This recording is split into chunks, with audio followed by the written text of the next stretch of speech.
Like, I was like, I shouldn't push it. Like, I had this really good experience with Tinder. I'm never going to go on a date again because I had this good one. I don't want to go on another.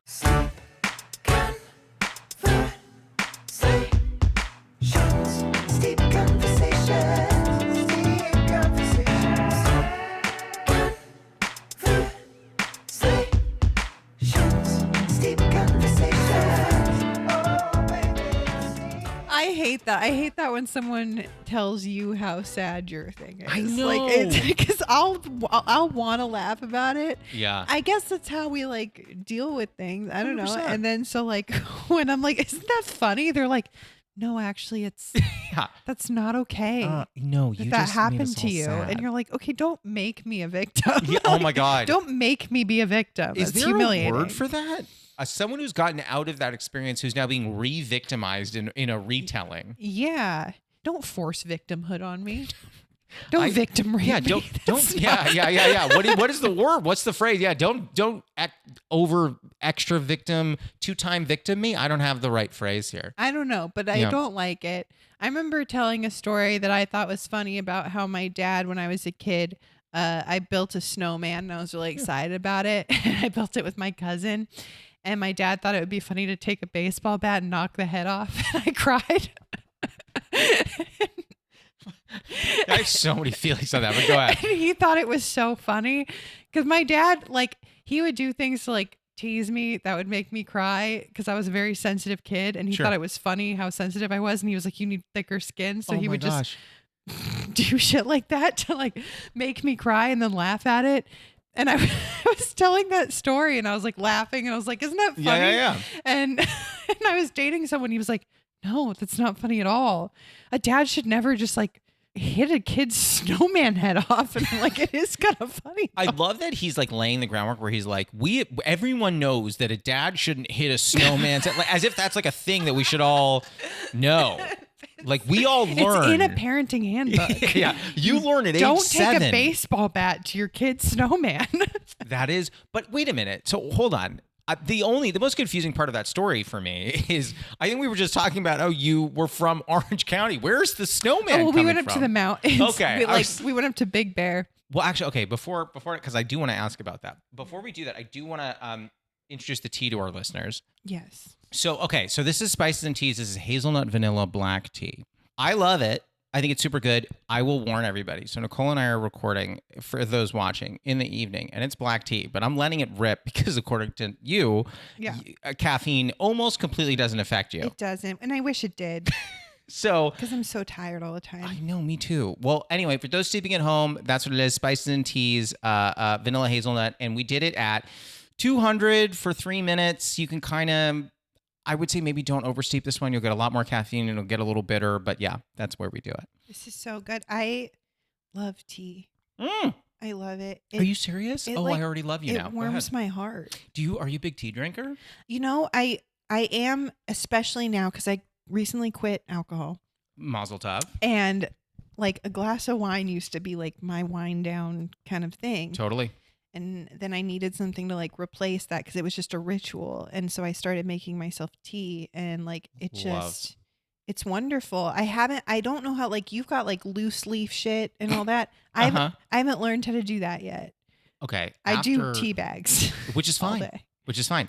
After this pod, we can talk a little about that. And I will tell you, I think we now have 3 guests maybe who regularly text me for tea recommendations. So I'm more than happy to be that person for you.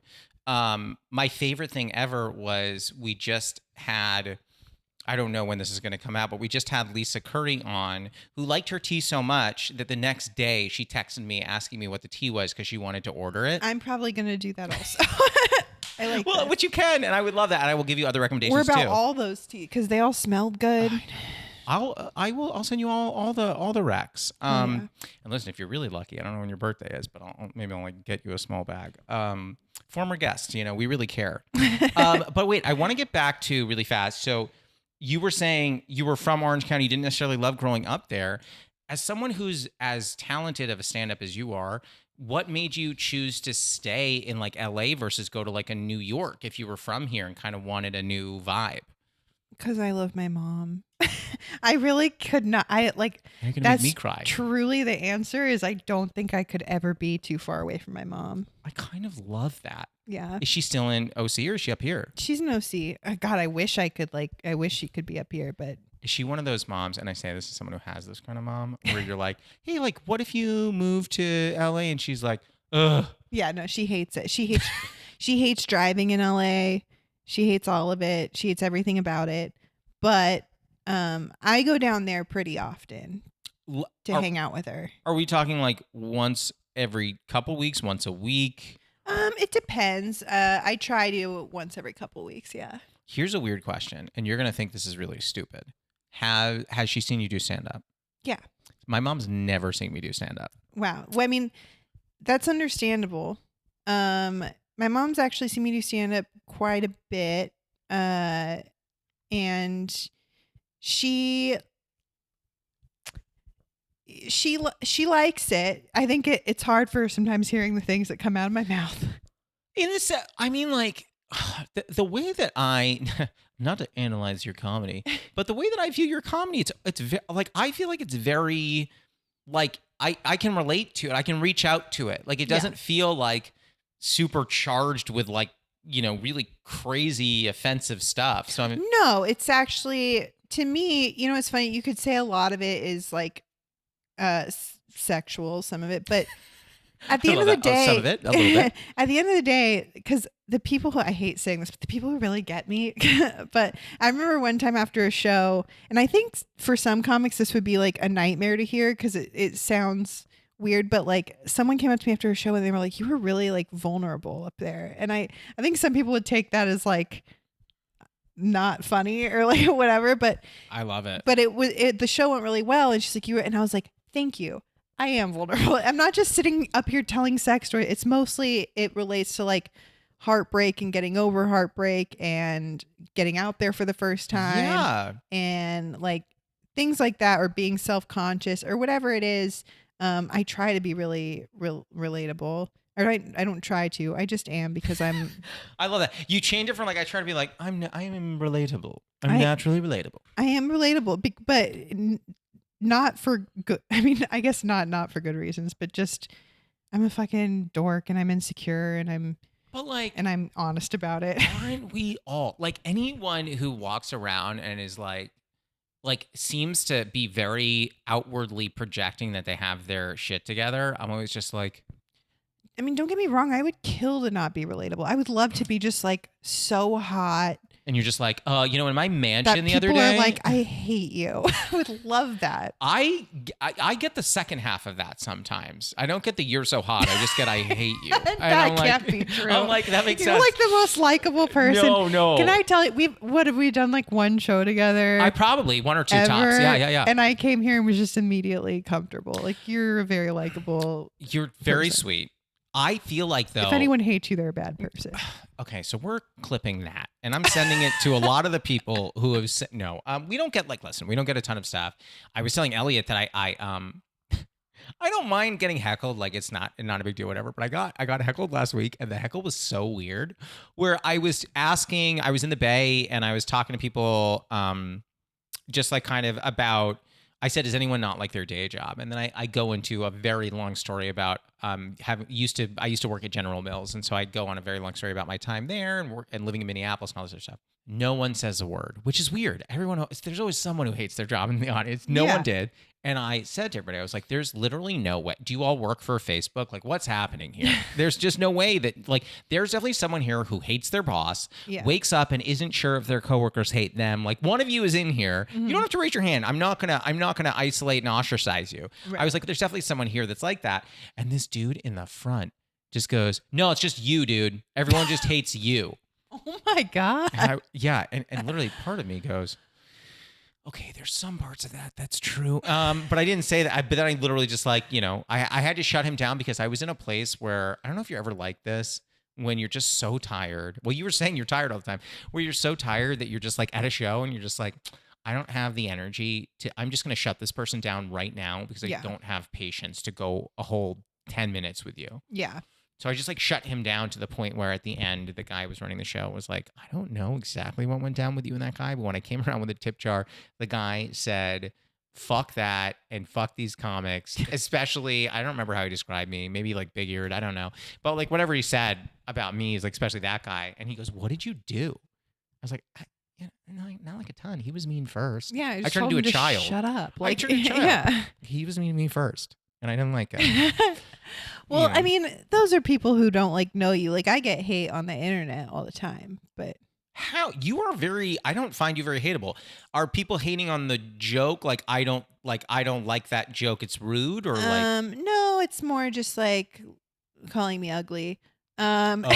Or being like, why do female comedians only talk about sex on the jokes that are about sex, even though I have other ones that aren't. But right. Well, they conveniently I don't watch those. Right. And we'll know, but then when I do then there's always a comment that's like, finally a female comedian that doesn't talk about sex. And it's like, watch my other videos. Yeah, I definitely do. We all do. It's a universal experience. It's like one of the only things that everyone can relate to. Yeah, well. Except children, hopefully. Well, and also probably like some adults who just can't make it happen. They've tried. Yeah. Incels, as they're called. Yeah. That is so. Well, those are probably the ones commenting. 100%. Yeah, they're like, well, I haven't had sex, but this seems that's why they're mad we're all talking about it. Yeah. They're not included. Yeah, they're like Steve Carell's character in 40-Year-Old Virgin. They're like, I've had sex. Like the boobs were like bags of sand. Such a funny movie. Oh, I loved it. What's interesting is when you start getting the same insults online, and I don't know if you happen to peddle in the same ones or unique ones. I get mostly I get a lot about my ears, and what I started noticing is there are certain trends that happen with like ear jokes. So like I'm not exaggerating. You're gonna laugh at this. So I get a comment which I'm like, someone said his ears are so big he could hear an ant fart, and I was like, fair enough. Like okay, I'll give this person that one. I've not heard that before. That's charming.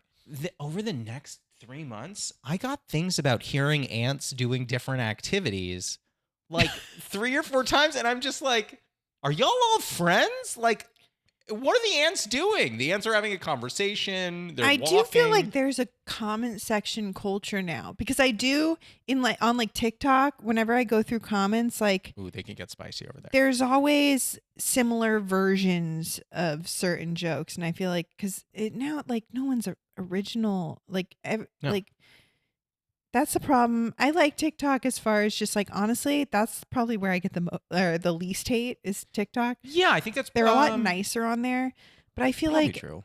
The whole thing is they take other content and then make it their own.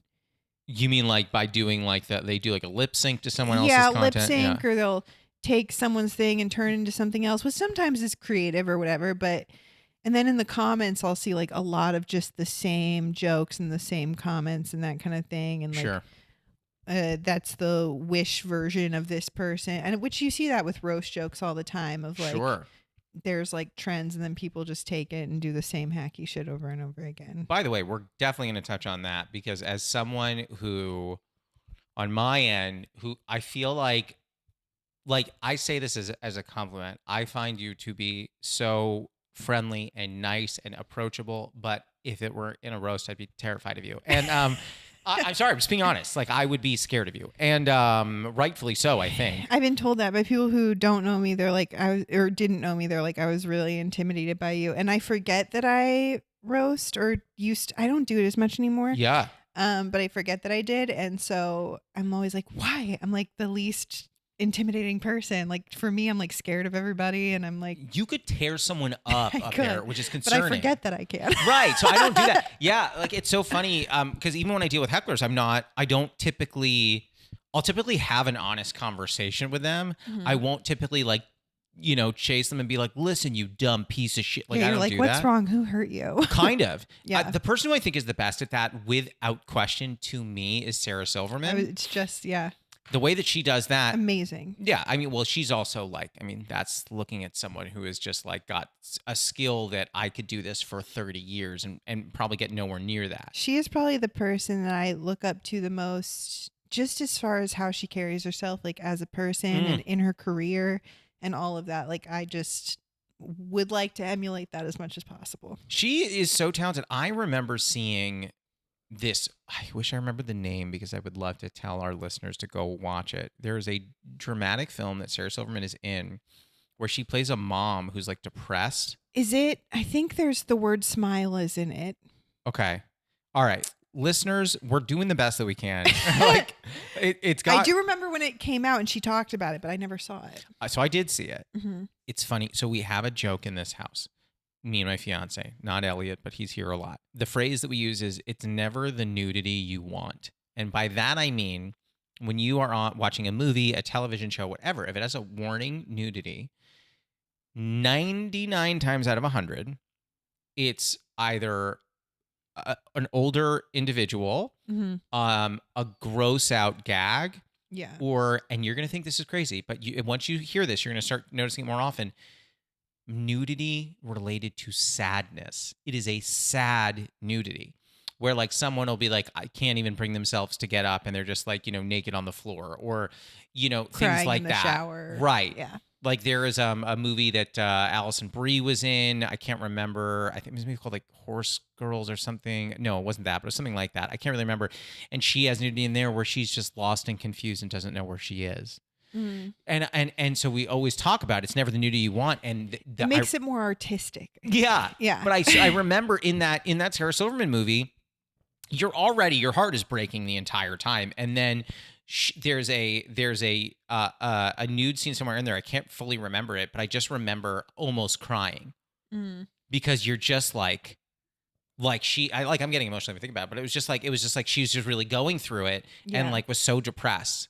And that was all she could do. And that's how we use that phrase. And when I think about that movie, I can't watch it again because it made me so sad. That seems like something that would be hard for me to watch just because of how, close it is to things I've been through. So in terms of just being so sad that you can't get out of bed. Yeah, I've had really, really bad bouts of depression. Really? Sure. Yeah. I don't know. Are you a big movie person at all or no? Yeah. So I used to love going to the movies alone. Love going to the movies alone. Top tier. Why wouldn't you? Why don't we all? Because I go to movies with people that I love, but they're trying to talk to me. I'm like, shut up. Not during This the movie. is not what this is for.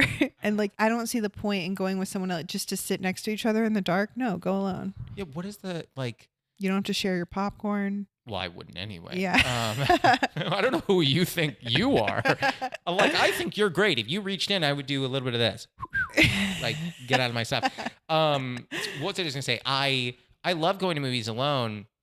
The thing that I think is weird, if someone were on an early date, okay, so not I don't think anyone would go a movie on a first date, but second or third date. If someone's yeah, let's go to a movie, I'm like, why? Yeah. Why would you do that? You're not going to talk to this person. Now you're just sitting in the dark. If you want to know if you can comfortably sit in the dark next to someone for 2 hours, I suppose there's value. Yeah. That's what a bad date to me. Yeah. But I also, and this is a hot take Lanzette. This is a hot take.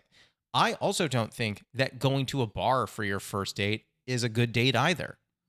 What would you say is a good first date? Can I tell you what I used to do? What? And I'm going to tell you. I'm going to give you, this is an open door policy. You can judge this if you have feedback. Okay. I used to invite people, one of two things. Mm-hmm. One, I would invite people, if you're on a dating app or whatever, I would say, do you like ice cream? If so, I would meet them this is so specific for anyone who lives in LA. Everyone else is going to be like, I don't know what that is. I would take them to the Larchmont Salt and Straw. Oh my God. I first of all, just love Larchmont Village in general. It's the greatest. It used to be my sad walking around place. If I was sad, I would just go there and walk around by myself, get Noah's Look at all the bagels. I love it. Yeah. And I've been to the Larchmont Salt and Straw. Absolutely. Okay. Yeah. I'd be so into that. If someone was meet me at the Larchmont, I'd be like, fuck yeah. So what I would do is I would meet them there. We'd get ice cream. And then depending on how much time they had, I would say if you want, let's just go for a walk. And we would walk around all the big houses and, and because for me, number one, it got our blood moving, so you're not just sitting there bored out of your brain. Number two, I'm a diehard Salt and Straw fan. So I'm getting that ice cream, trying the monthlies, seeing what the story is. Yeah. And also it's hard to explain exactly what I'm thinking here, but it's you can learn a lot about someone when you get to see how their imagination works. So when we'd walk around the houses, I would like one of my favorite things to do would be like, oh, that? Well, see, now if that were my house, I would do this, and just be silly about it. Like there's Yeah. one house in Larchmont that for some godforsaken reason is a huge flagpole in the yard. Mhm. I have no idea why. It makes no sense. Yeah. So I'm just like, yeah, if I had this house, number one, let's go over that flagpole. And I was like, number two, bouncy castle right in the front. Yeah. And then you would hear how like these dates or whatever would relate to that or be like, why would you have a bouncy castle? Yeah. And I'm like, okay, we're not going to work. Yeah. What is if you're picking a first date, if you're like crafting one, what are you doing? Well, here's the thing. I don't go on dates ever. You're anti-date? I think I've been on one first date. Why do you hate first dates? Because they're nerve-wracking. Mm. Every relationship I've ever been in has been we've either been friends first. Okay. So I've been in 3 relationships. Sure. 2 of them were comics. Oh, yeah. So just met them through comedy. We're friends first. Stop the tape. Get those guys out of here. And then the third one was something that I thought was just going to be like a one-night stand. And then it just lasted? Yeah. I gotta say, those are rare, but like, what a fun story. Yeah. I was like, he's cute. I'm single. I'm gonna do this. Hell yeah. And then like 3 days later, we were like, I'm obsessed with you. Yeah. But y'all didn't. So even I mean, understood that like with the one night stand, I suppose there doesn't have to be a date involved. But like, did y'all like if you met up for like a drink beforehand? No, it was literally like it was my roommate at the time knew him from back in New York and was like, oh, my friend just moved here and like wanted to hang out. And she's like, do you want to come and hang out? He's got like a house with a pool. And I was like, I'll date him. Okay. I want a house with a pool. Yeah. Sounds great. So we just went over to his house with a pool and we were just hanging out. And yeah, listen, if he had a pool, I'd be like, listen, I'll give it up. And it was like right at the beginning of like the pandemic. So then we were just like not trapped together, but it was just like it was a thing. And we got into a relationship. And I know that not every relationship maybe it kind of became this binary, but like I feel like the pandemic, if you were in a relationship or I guess like got into one toward the beginning of the pandemic, either one, it either made you or broke you. Because that pandemic, like for lack of a better term, it put every relationship. I also would argue it put friendships into a pressure cooker. Yeah. Yeah. So like I'm curious in your experience when like what was dating in the pandemic like? I think our relationship worked within the pandemic and not outside of it. Oh, interesting. Okay. Tell me more. I think like within just a bubble where we were just able to like hang out inside all day and like fuck around or whatever. Outside of it, he'd only been in polyamorous relationships. He was polyamorous. So I can't do that, but I respect it. I was not that. But we were in a pandemic, so I was like, you can't do it anyway. You're like, good luck finding all those people. But then outside of the pandemic, we started to compromise. The compromise didn't make either of us happy. It didn't work out. Also, he started doing comedy, and I was like, absolutely not. After the pandemic was over. So it turned into a giant disaster. We're still friends. It's fine. But I have nothing but nice things to say about him. This man I don't know. That is so funny. He started doing comedy and I'm like, stop now. Yeah. But yeah, all my relationships have kind of just started that way. It's never been like a, hey, let's go on a date. Cause anytime someone asks me on a date, I end up canceling because I get too nervous. I get way too anxious. Are you honest about the cancellation though? Are you like, hey, can we reschedule? I'm feeling nervous, or do you make something up? I should be just like honest about it and be like, hey, I'm feeling really anxious about this and I don't want to. Yeah. What if, and I'm this pure hypotheticals, but like, what if you say to a guy, like, blah blah blah, we schedule a first date with John Smith, okay, and then I love how I was saying we as if like you and I are doing your scheduling. We schedule a date. So you have this date with John Smith, and then it's coming up, and you get nervous, and you instead of messaging him being like, hey, can we reschedule? You message him saying, hey, I'm feeling a bit nervous. Can we reschedule? What if this guy, who could be the future Mr. Nicole, says, I just assume he's going to take your first name too. Yeah. He says, hey, I'm nervous too. It's okay. Like, what can we do to make this less nerve-wracking? Like maybe we meet in a different place or do something else. That would be great. I mean, this is more, I guess, like when I've tried like the apps and stuff. I hate them. Because it's just like a complete stranger. And so every time I've just been like, I can't bring myself to waste my time, probably. Oh, it's a time thing. It's that and just being anxious, especially now. So actually, I told you, I just hung out with a guy right before this. Sure. And I guess you could kind of call that a date. We walked down like Venice Beach and whatever. I think that's a date. Nothing like physical happened, but like Sure. He's expressed interest and we hung out. And I did. Nicole, I think that might have been. I did express to someone else who knows him that I was anxious about like hanging out with anyone, really, any guy. Sure. Right now, because I got out of my relationship like a year ago. Haven't dated anyone since. Haven't been physical with anyone in quite a while. Now Sure. I'm sober, so I'm like terrified. I don't think I've ever had sex with someone for the first time sober, except for when I lost my virginity. Having sex for the first time, sober or unsober, with somebody, scary. Yeah, I don't like, so vulnerable. Yeah, anyone who's just like, I'm not scared. Yeah, you are. Yeah, you're a little bit terrified. You can have a rock body, and when you take your clothes off, there's nowhere to hide anymore. Yeah, it's absolutely terrifying. So I expressed this to someone who knew the guy that was wanting to hang out with me, and so I think he told him, and the guy was like, "Hey, like, I just want to get to know you, even if it's just friends. Like, we can just hang out, like, whatever." And that did put me at ease. And that did, like, when you asked me to come do this podcast, I was like, oh, he lives close by. Maybe I'll just go hang out. I'm so glad. I mean, listen, I'm going to say this. I don't want to take credit where credit's due, but I am going to. If things end up working out with you two, I'm going to say the podcast contributed to that relationship. I'm just going to say it. I'm going to go out there.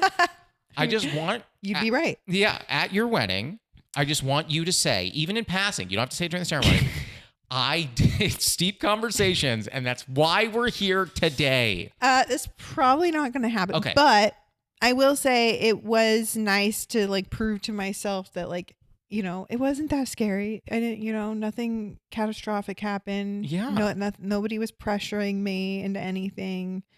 But I do feel like, if I go on a date with a guy, he's going to like want like pressure me or like. Well, a lot of guys out there suck, and that would be why you probably feel that way. And especially once they've seen my comedy, because it might seem like I'm a little loose, which I have been at times. What are you from the 1920s? I'm a little bit of a hussy. yeah. I'm a strumpet out there with the men. Like I said, my last relationship started with a one night stand, and there have been those, times where I've been like drunk and single and been like, sure, I'm gonna do this or whatever. But again, I was drunk usually. But yeah, I do get like really nervous and really anxious, and it is like really scary for me. I think before, I guess today, I went on one first date ever, and that would be a Tinder date like 9 years ago. There's no way that was a good date. I'll tell you, this is actually a great story. It was before I did comedy. It was a year before I started doing comedy, but I loved stand-up comedy. Sure. His bio was must love stand-up comedy. That's all that was in his bio. I don't know. I don't know what this is. I matched with him. He wasn't a comic. He isn't a comic. Good, he didn't want to be a comic. He just loved stand-up comedy. And so I started talking. I was like, oh, that's something I could talk to him about. So I started talking to him about it. And he was like, and I was going to UCLA at the time. That's where I went to college. Oh, amazing. And so he was like, you're in LA and you love comedy. Have you ever been to the Comedy Store? And I was like, no, I haven't. So he took me to the Comedy Store for the first time. He was like, there's this show that I really, really like. He was like, and you might not like it. It's a little crazy. It's a little weird, but like go with it. So he took me to Roast Battle. No, that's not true. It's so true. I swear to God. I will call him right now. Actually, well, he's married. It might be weird. But he took me to Roast Battle. And I saw Jamar Neighbors and Fifi Dosh at the time was Joe Dosh battle. And I was like laughing really hard at the jokes, which I think like he was like, oh, she's cool, but some of them she's laughing a little too hard at, and that concerns me. But like I really enjoyed it. I really enjoyed the store. And then like when we hung out again, I was like, can we go to the Comedy Store again? So he took me again. We sat in the original room, and yeah, like I loved it. I loved the Comedy Store. And then it ended up not working out between us. I think probably because I was a virgin and not having sex. And That's how it always ends. I He's think- like, I "Oh, think you're a virgin. I'm out." he didn't say that, but Why do I keep making people sound like have a 1920s? Also, feeling. I did the voice again. I don't know why. it's a fun voice. It is fun. Yeah, yeah. Anyway, sorry. Go ahead. But like, yeah, like it didn't end up working out. But then like later on when I started doing comedy, he like came out to a couple of my shows. Were you still dating at that point or no? No, we only went on like a few dates. But he was like, nice enough to come. I think I like this guy. He would come to my shows, and then later on, I think I set him up with because he actually did sound for like Sirius Radio and stuff like That's that. really cool, yeah. And so I set him up with like a few people to help them with their podcasts and sound and stuff. He just helped with the sound for Pauly Shore's one man show. Oh, that and all small that person stuff. nobody knows, Pauly Shore. I think he's doing. Yeah, this guy seems to be doing well. Yeah. So I started like kind of hooking him up with because he loved comedy and he was a sound guy, and so like, you know, I'm not like responsible. He's doing stuff on his own. He actually works with a few store comedians like on his own. He's friends with like Mark Ellis and stuff. Like we've kind of stayed in the same world. That's kind of cool. And remained friends. And he's like married now.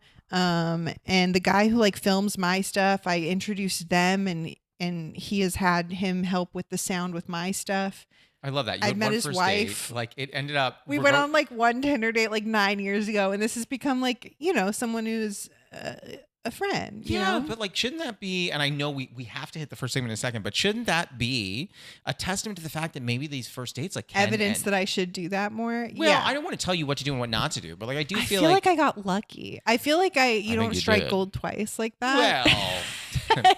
I feel like I have like beginner's luck. Like, you know, when like you start playing like poker. I don't know if you play poker or anything like that. I do. I'm not amazing, but my I do. first tournament, I crushed it. I think I got second place in my first like online tournament, and I was like, I'm great at this. Is this just like no limit? There's just Hold'em? there's just this anomaly. Yeah, hold on. There's just this anomaly. Like I think with stand up too. Like a lot of people have said like the first time they went on stage, they like crushed it, and then they continued to bomb. Like it's a thing. So like I feel like that might have been that. Like I was like, I shouldn't push it. Like I had this really good experience with Tinder. I'm never gonna go to date again because I had this good one.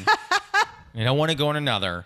It was like this beautiful experience where he actually introduced me to the place that I now work, and roast battle is the thing that kind of made my career. Yeah, I'm getting him into the taping for Alec Baldwin, like with his now wife, and because I wrote for it. And wait a minute, the one that already happened you're talking about, or is there another one? No, the one that I know. I wrote for the Comedy Central roast of Alec Baldwin, and I got him into the taping, and I was like, this is so cool that this guy took me to roast battle for the first time, and now I get to like get him into this. So it's such a like cool story. So yeah, I'm never going on a first date ever again. Okay, I'm not done diving into that. I do want to hit our first segment. Are you ready for the first segment? Let's do it. Okay, it is called the Newly Friend Game. It's like the Newlywed Game, but we're friends. Yes. I'm going to ask you a question. You are going to write down your answer. Don't say it to me out loud, but you're going to write down your answer. I'm going to write down what I think it is. Okay. And then we'll flip our boards and see if it's right, and then we'll do the same question for me. Okay. I had so many questions running through my head as we were talking that I think are great, but I know that you are known for roasts, so we'll stick with that. Again, as I said, I am scared of you in that regard. My question for you, and don't answer, write it down, is what is your favorite Comedy Central roast? I haven't seen them all. So what I'm thinking of the first one I ever saw, just because that one sticks in my head the most. Got it. I respect that. Okay, well now can I change my answer? I'm going to change it. No. Okay, fine. You already wrote I'm it. leaving it. Nope. All right. I'm putting it back. Because you probably wrote the one that I worked on, right? I did. Yeah. I mean, here's the thing. I'm going to put down, I'm not going to get any points for this. No. Yeah, you can. Okay, change your answer. Okay. Is it okay? I feel like it's kind of cheating, but like I'm going to change it. Yeah. I'll tell you, because this was my initial thought with you. Okay. Mm-hmm. This was the first thought. I don't think this is the first one you saw, but this was really my first thought before you mentioned the Alec Baldwin roast. Okay. Did you write yours down? Mm-hmm. Really hope I'm right. Flip your board on 3. 1, 2, 3. Oh, okay. Nicole wrote Charlie Sheen. I wrote Bob Saget. Bob Saget's a good one. That's I gotta tell you, this is really weirdly specific. Norm Macdonald's roast on the Bob Saget roast. So funny. I'll never forget it for the rest of my life. So funny. I actually just watched that like recently. Really? Yeah. For some reason, like I was talking about it with a friend of mine. And Norms or the whole thing? No, just specifically Norms. It was so good. Because we were talking about like just people who kind of make it their own. Andy Samberg did like a similar thing. Okay, I can't say anything until we've done this question for me, and then I have so many thoughts on what you're saying. But I'm going to rush to mine so I can talk all about everything you're talking about. What is my favorite roast? Now, I think I may have tipped my hat a little bit, but I don't even care because I'm really excited to talk about it. Did you already write it down? I did. Okay, flip your board on 3. 1, 2, 3. Oh no! Nicole wrote Bob Saget. I wrote James Franco because that's where Andy Samberg did that roast. Oh, okay. You started talking about Andy. Okay, so here's why I wrote James Franco. Not because, I mean, listen, I understand the complications of James Franco in general, and I'm leaving those Actually, aside. the James Franco roast was really good. That might be... Yeah, the Charlie Sheen was the first one I ever saw. It also, I feel like that set like really kind of started like Amy Schumer's. Was she not? Because it's hard to go back and watch these things to figure out how big this person might have. Like, it's hard to see it in a relative way because we see her as big now. She was big, but I mean, she was like, I think she had. Oh, and you can put the board down. We're done with the game. Did she? I don't even know if she had her Comedy Central show yet. She might have, but. She might have had a special though, no? Yeah, I think she might have had mostly sex stuff. That was her first special. But what really like jumped her was Howard Stern having her on, and then Judd Apatow hearing her on Howard Stern and being like, let's make a movie. I'm sorry. The way that all that happened was because Judd heard her on Stern? Yeah. It's funny. I don't remember the exact moment, but as far as she goes in particular, I just felt like one day I woke up, she was who she is, and she always was that to me. Like, I don't remember a time when Amy Schumer wasn't this household name. Now, obviously, you know, that isn't at all for me to imply. I don't think she's an overnight success at all. I know she put in a lot of work into all that. So that's not that implication. The implication is more, it's hard for me to remember a time when like... I think because I was kind of a fan of hers before she did blow up, like I have a little more of like a timeline maybe. Okay. Because I just remember before I was a stand-up, that's what I would do when I was sad. Like whatever I was sad about, I would look up, try to find a stand-up bit about it or whatever it was. And then I became obsessed with like female comedians. Sure. Just I remember seeing Eliza. I remember seeing like all of them. And I remember finding her special, mostly sex stuff. And I was like, this is so funny. But I don't think she was like super famous yet. Yeah. It's interesting. When you said the Charlie Sheen roast, I'm trying to remember who was the roast master on that? I can't remember. I was like a kid. Was I a kid when I saw that? I don't remember when it came out. I would really have to go back and look. It was at the right year. after all the stuff happened with him, which I also thought was great. Tiger Blood. Yeah, and when he was like winning all of that stuff. Was that like, I'm probably getting my years wrong and I'm very open to that because it's been a long time. I want to say that was like 2012, 2013. Yeah. But I don't actually, which would have been 10 years ago, but I don't know. My memory on stuff is so bad, and that can make things so embarrassing for me sometimes when I'm like, I am such a big fan of this thing, and then they're talking about it and I'm like, yeah, I don't remember when that was. You're like, did that, I love that movie. Wait, that's what happens in the end? No. What? I just remember the way it made me feel. Can I tell you something? I'm sorry. I know that's a joke, but like, isn't that what art should do? Isn't that what art should do? I don't care if you remember the plot of something, but if you remember how it made you feel, like, that's a win. Yeah. Well, there's people who have like, have you seen this movie? And I'm like, yeah, a long time ago. I don't remember the movie, but I remember liking it. Yeah. It's kind of like that song. You know that song, Breakfast at Tiffany's? How can you not? It's an amazing song. And I said, what about? And then they're like, yeah, and all she's like, I think we both kind of liked it. Yeah. That's it. She doesn't really remember the movie. She's like, yeah, she's like, I kind of liked it. Yeah, she's like, I guess I did like it. Yeah. We never hear her perspective in that song where she's like, I didn't love it. Yeah. I was pretending to like it because I thought you were cute. Yeah. I thought you wanted me to like it. Yeah. I didn't care for it. You know what's crazy is like comedians do have this thing where like they can almost, words can get stuck in your head like a song. Yeah. Because they do have a rhythm to them. Like John Mulaney bits constantly get stuck in my head like a song. Well, it's also because like I was walking He is down very the street. sing-songy about it. Yeah. He looks at me and says, I it's just like, I think the person who does the best Mulaney might be Sandberg also. Sandberg does a crazy Mulaney, Really? as does Hader. Hader does a great Mulaney, and so does Seth. But yeah, I think one of the reasons that I fell in love with Mulaney's stand-up, to your point, is because it's got a rhythmic, sing-songy thing to it. Mm-hmm. Like there's a special, and I've talked about it on this podcast before, and this is, a very, very, very old special. Like I think this might have been 1999, but the special that I think about all the time that I've watched more than any other special is called Sweat the Small Stuff by Kevin James. Okay. I know. And I understand, like, some people didn't love his television show, anything like that.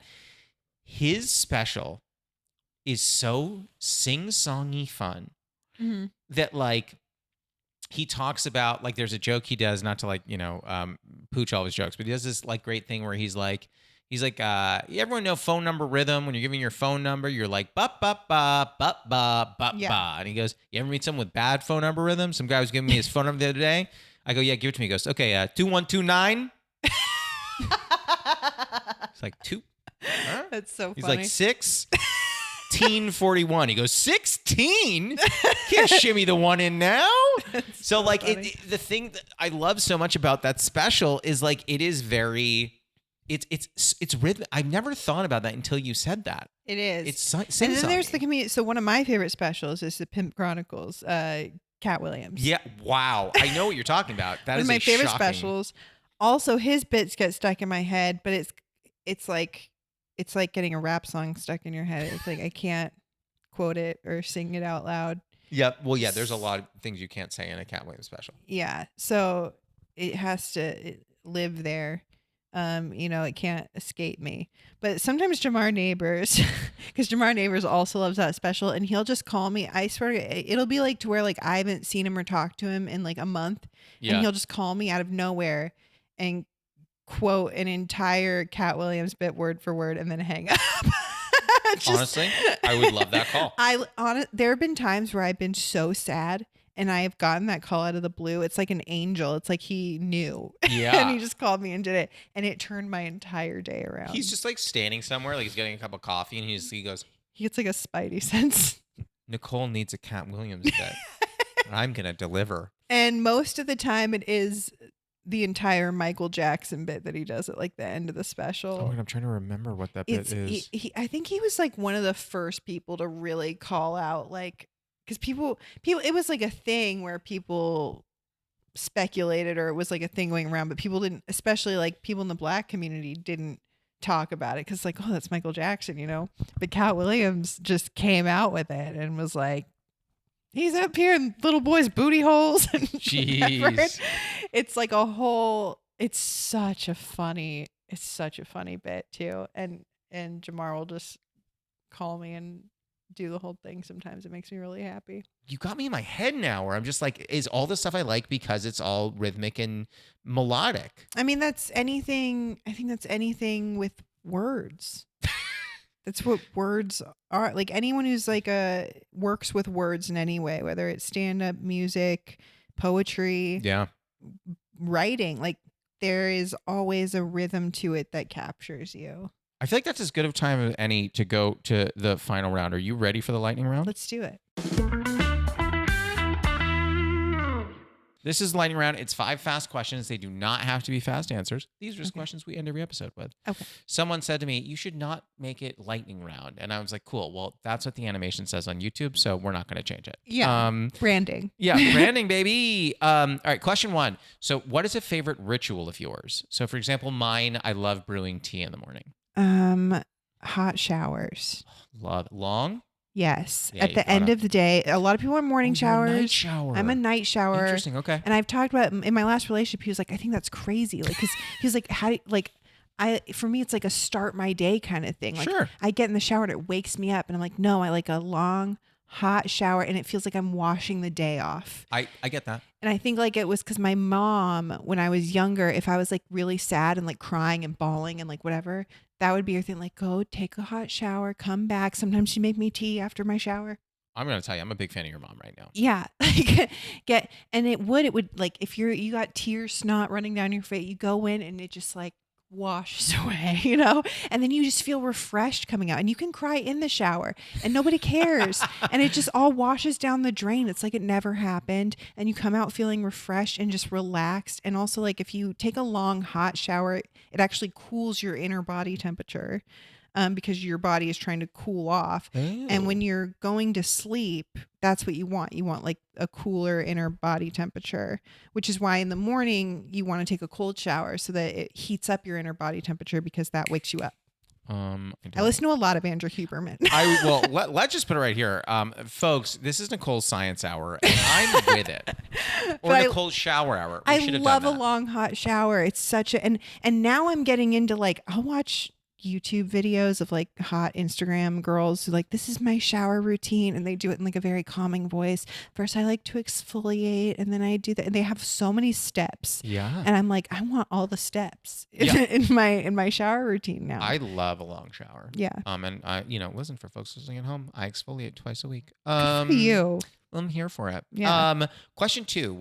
And what's funny is you've actually already answered this, but we'll do it anyway. Okay. What is a running bit you have with a friend or partner that makes you laugh? So like your Jamar Neighbors Cat Williams bit is phenomenal. Are there any other bits you have with a friend or partner that you really like? Oh my God, probably so many. I used to love doing Owen Wilson. Wow. Like the, oh wow. Yeah. But wow. in bed.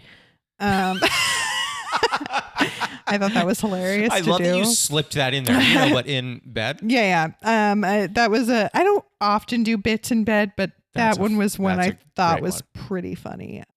Okay. Question 3.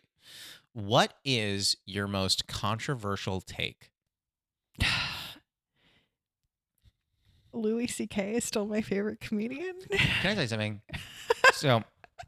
So I'm not agreeing or disagreeing with that. Can I just tell you that I think that is a decently well-held opinion of multiple people. I don't think I'm not disregarding the controversy of that, or controversial aspect of what you're saying. I hear that, but I do think that there are a lot of people that still maintain that.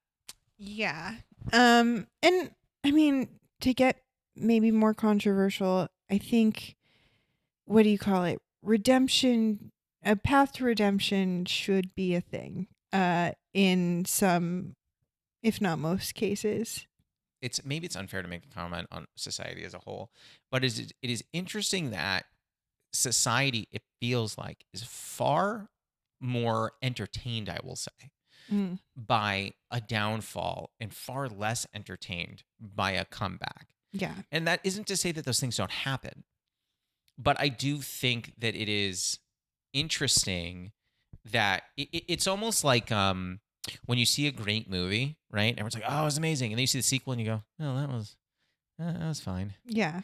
And I feel like the downfall of people, and I'm not speaking about Louis C.K. specifically, but like the downfall of certain people, it's the first movie where everyone goes, "Oh, that was amazing." And if that person does find themselves on a path to redemption, it's the sequel where people go, yeah. Who cares? Yeah, I guess it is less entertaining. And I understand that there are a lot of like triggering personal things that people have gone through that could make it hard to forgive. But I just, aside from all of that, he was, when I was really depressed before college, or like in college before I started doing stand-up, he was the one that I watched constantly and brought a lot of joy into times that I was not joyful. Yeah. And, so there is a lot of good that he did for me, and I'm sure a lot of people. And it's hard when someone is like, yeah, I did this thing 10 years ago, 20 years ago. I'm really sorry. And people just don't want to hear an apology, or even acknowledge the fact that he's a good comedian, because he's a great comedian. Am I going to get shot? No. That is the least controversial take I think we've had so far. Really? Maybe not the least. All of this to say is like, sometimes I'm so afraid of being like a woman against women. Sure. And when I say this about Louis C.K., I feel like afraid that comes off as like, oh, I'm not being a good feminist or like a good woman. But searching myself, I'm not saying this to be different. I'm saying this because truly he got me through a lot of hard times. And I do think that we don't leave a lot of room for redemption, especially like with Twitter and stuff. It's like people don't want to hear it. People don't want to hear an apology. They just want to tear people down, women included. Like people want to, it sucks. It's much more entertaining for people to troll you than to say, hey, I really liked what you did. Because really liked what you did isn't going to get a response. Yeah. Trolling might. Absolutely. As I mentioned earlier, I've been told many a time that I can hear ants fart. So food for thought on that. Question 4. Love how I'm just that. I'm like, let's end on that one. Question 4. Have you ever experienced imposter syndrome? And if so, is there a particular moment that really sticks with you? Okay, so here's the thing about imposter syndrome. I think so, yeah. But if you have imposter syndrome, would you know that you had imposter syndrome? Because the thing with imposter syndrome is thinking that you don't belong somewhere when you do, or like thinking that but then it's like, what if I think, oh, I don't belong here, and you're but saying you're you right. actually don't belong here. So like, I don't know, do I, or am I just right? Yeah. Oh my God. That is definitely the most jaded response you've ever heard, which is just like, maybe I didn't belong there. Of course I've struggled with that. I mean, I got, like we talked about being in writers' rooms, I got my first one when I was 25. Incredible. And I was by far, I think by like 20 to 30 years, the youngest one in the room. And I was like, why am I here? Is it like because they just need a woman in the room? Is it because like if that were the case, then they could have just chosen millions of women. Yeah. Is it because this person like really just likes me as a person and wants to help me or whatever it is? Like, but also, what's wrong with that? I mean, I would like to get things off my talent. I mean, well, yeah, but that's still part of who you are. I guess I would rather, well, I don't know. Would I rather be, those people who are like so talented that they're like, yeah, he's a dick, but like we all put up with it because he's so talented. You'd rather be a good hang and less talented. And suck. Which, by the way, I believe is the lane I'm in. And I'm fine with it. I like it here. I think I would rather be that too. But sometimes I do worry, like, I don't know, that I don't belong somewhere. I think it would be impossible not to. Well, I think that's a motivating answer. Although I think there are a lot of people who are like, no, I deserve this. I'm like, good for them. Let me tell you something. We've had a couple of those people, and it no matter how much editing we do, it comes through. I'll leave it at that. Question 5, our final question. Typically, I ask people, what is your favorite tea or comfort? But you've now established that you drink tea. So tea what is your comfort. favorite? It used to be wine. Sure. Well, because you like tea, what is your favorite tea? I like any kind of like vanilla, chamomile, anything calming. Oh, I like that. Yeah. I remember my friend had this tea that was I think it was just called Calming Vanilla, and I've been trying to find it ever since, and I don't know where it is, but it made me really happy. Let me see. I mean, listen, if I come across my tea travels, I'll text you. I literally think it was just called Calming Vanilla. How do you feel? That was the pod. You feel good? Yeah, I feel great. This is amazing. Thank you so much for coming. Me. Of course. That was Nicole Becannon. You can find her on TikTok, Instagram, and Twitter at Nicole Becannon. Steep Conversations is produced and edited by Elliot G.B. Our associate editor is Martin Alvarez. Our theme song and additional music are by Oliver Hymack. Our cover art was done by Neil Fraser with photography by Matt Mazisco. Social media by Dia Villegas. Please write a review and rate our podcast on Apple Podcasts and wherever else you can. You can send any questions, comments, newly friend game suggestions, or tea suggestions to steepcombos@gmail.com or tweet us at steepcombos. I'm Josh Lanzette, and you can follow me on Instagram, TikTok, Twitter, YouTube, and Facebook at Josh Lanzette. We'll be back next week, so until then, happy steeping. Oh, yeah. So you have 2 hilarious roommates. They're so fun. Right. So, yeah, that house is probably bits on bits. We're constantly just riffing. Also, sometimes we're all also sad. So, like, if you catch us all together out in the living room, it's a great time. But most of the time, we're like depressed in our rooms.